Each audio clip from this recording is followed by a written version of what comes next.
इनके लबे रंगी की निछावर थी कि जिसने। वालेकुम अस्सलाम वरहमतुल्लाह।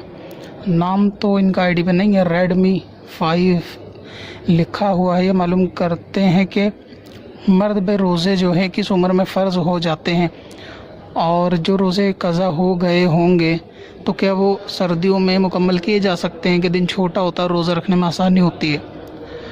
असल में जो इबादत हैं वो जो मर्द पर फ़र्ज़ होते हैं, उसमें रोज़ा हो या नमाज हो, तो वो जो है वो बालिग होने पर ही फ़र्ज़ होगी।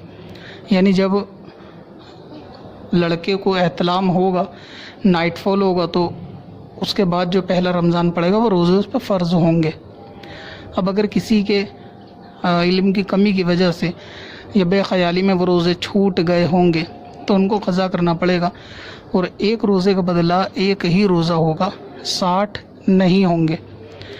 तो ये भी आपका सवाल था कि कितने रखने हैं। तो अगर पूरे 30 रोज़े छोड़ दिए तो 30 की क़ज़ा, अगर 2 साल छोड़ें तो 60 की क़ज़ा।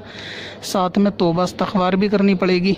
और ये रोज़े सर्दियों में भी रखे जा सकते हैं और इनको कंटिन्यू रखना ज़रूरी नहीं है। अगर आप एक हफ़्ता रोज़ा रख के 2-4 दिन गैप करना चाहें, फिर 1-2 दिन रोज़े रख के गैप करना चाहें मौसम के हिसाब से, तो इस तरह कर सकते हैं, लेकिन उनको जल्द से जल्द अदा करना ये वाजिब है। तो इसीलिए ज़रूरी है कि उन्हें जल्द से जल्द अदा किए जाएं और काउंटिंग कर लें कि आपको इतने रोज़े मुकम्मल करने हैं। जैसे जैसे आपको लगे मौसम अच्छा है तो रख लें, बीच में फिर थोड़ा गैप कर लें, फिर 2-3 रखें, फिर गैप करें, इस तरह से करें। कंटिन्यू 60 ना रखें, गैप कर करके रख सकते हैं और सर्दियों में भी रख सकते हैं। पत्थर में असल लाले पुरनवार